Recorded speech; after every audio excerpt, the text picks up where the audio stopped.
បាទតែគ្រប់គ្នាសួរពុកម៉ែបងប្អូនទាំងអស់នៅក្នុងបណ្ដាញសង្គមជាទីគោរពបាទថ្ងៃនេះគឺខ្ញុំសូមធ្វើវីដេអូតាក់ទងទៅនឹងពណ៌ដៃពីព្រោះពណ៌ដៃសំខាន់ណាស់ហើយពណ៌ដៃនេះងាយនឹងប្រែប្រួលដល់ពេលដែលយើងមានបញ្ហាយើងអាចមើលទៅលើពណ៌ដៃហ្នឹងក៏យើងអាចដឹងដែរបាទជាពិសេសតាក់ទងទៅនឹងបញ្ហាសុខភាពផ្ទាល់តែម្ដងឬក៏បញ្ហាដែលតាក់ទងទៅនឹងលុយកាក់ផងដែរនៅក្នុងភាសាបាតដៃពណ៌ដៃគឺជាបែងចែកជា5ប្រភេទបាទ5ប្រភេទបាទមានពណ៌ដែលល្អនោះគឺពណ៌ផ្កាឈូកបាទពណ៌ផ្កាឈូកគឺភាគច្រើនល្អបាទភាគច្រើនគឺអត់តែមានពណ៌ផ្កាឈូកនៅក្នុងដៃគឺមើលទៅល្អបាទមើលទៅល្អ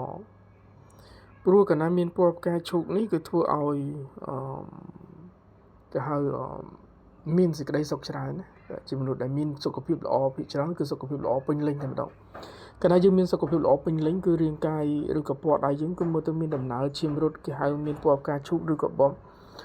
ដូចពណ៌កូនងាពណ៌ដៃហើយមានខ្ចឹងមើលទៅដូចដៃនឹងស្អាតមែនទែនបាទពោពេញទៅដោយធម៌ពលបាទនឹងភាពរឹងមាំហើយកាលណាយើងសង្កេតមើលទៅឃើញថាមើលទៅស្រស់ស្រាយមែនទែនបាទ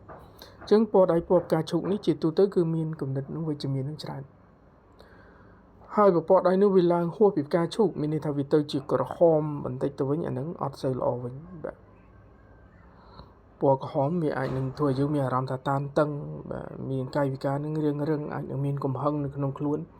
ហើយឈាមរត់នឹងច្រើនពេលខ្លះនឹងគឺមានបញ្ហាតាក់ទងទៅនឹងសរសៃឈាមផងដែរនាំធ្វើឲ្យមនុស្សនឹងខឹងឬក៏ឆាប់ឆេវឆាវនឹងច្រើនបាទ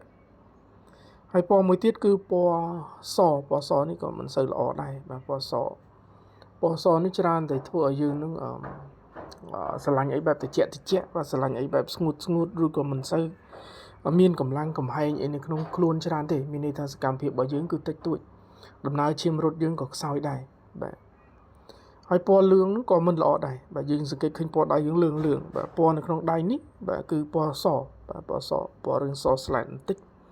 បាទអត់សូវល្អទេបាទពណ៌កណ្ណាពណ៌ដៃរឿងសបាទពណ៌ដៃលឿងនេះពណ៌ដៃពណ៌លឿងក៏អត់ល្អដែរបាទពណ៌ដៃពណ៌លឿងនោះពេលខ្លះធ្វើអារម្មណ៍យើងនឹងប្រែប្រួលច្រើនណាស់បាទមានអារម្មណ៍ថាដូចជាឯកោមានអារម្មណ៍ថាដូចចូលចិត្តនៅម្នាក់ឯងគិតអីអវិជ្ជមានច្រើនឬក៏ថ្លើមរបស់យើងនឹងគឺដំណើរការមិនល្អជាដៃមនុស្សដែលមានធម៌ពលភពផ្សៅអញ្ចឹងគឺចូលចិត្តនៅម្នាក់ឯងឬក៏ stress ច្រើនណាស់ឲ្យតែអ្នកនាមដាក់ដៃពណ៌រៀងលឿងបាទឬក៏មានបញ្ហាទឹកប្រមាត់ណាខ្សោយទឹកប្រមាត់អញ្ចឹងគឺអត់ល្អទេបាទមនុស្សដល់ពេលដែលគាត់កាយដល់ពេលដែលគាត់ខឹងអីគុំគួនសាហាវបាទអ្នកដែលមានពណ៌លឿងអត់សូវល្អទេហើយពណ៌ខៀវនេះប៉ះពាល់ច្រើនតែអ្នកមានប៉ះពាល់ឬក៏តាក់ទងទៅនឹងបេះដូងឬក៏បើសិនជាយើងមានពណ៌ខៀវនៅកន្លែងនេះមានន័យថាយើងមានជាតិហើយមានធម្មឬក៏មានជាតិពុលឡើងអញ្ចឹងគឺអត់ល្អទេបាទឬក៏ខ្សោយបេះដូងអីច្រើនខ្សោយឬក៏មនុស្សស្រីនៅពេលដែលមានពណ៌រៀងខៀវនៅលើតួសុកនៅខាងក្រោមបន្តិចអញ្ចឹងគឺច្រើនតែមានបញ្ហានៅពេលដែលគាត់មានដំណើរការឬក៏វត្តរដូវហ្នឹងគឺគាត់អត់ស្រួលខ្លួនតែម្ដងគាត់ឈឺតែម្ដងគាត់ធុញថប់គាត់មួម៉ៅនឹង stress ច្រើនអញ្ចឹងគឺបាតដៃហ្នឹងពណ៌សំខាន់ណាស់ហើយងាយដូរ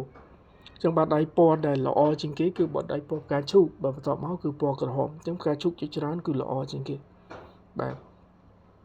បើសិនជាបងប្អូនឃើញបាតដៃបើបងប្អូនមានពណ៌ផ្កាឈូកហើយប្រមូលធ្វើអីនឹងក៏សមដែរច្រើនទទួលបានការ support ការគ្រប់គ្រងអារម្មណ៍ស្រស់ស្រាយមានធម៌ពលនៅក្នុងខ្លួន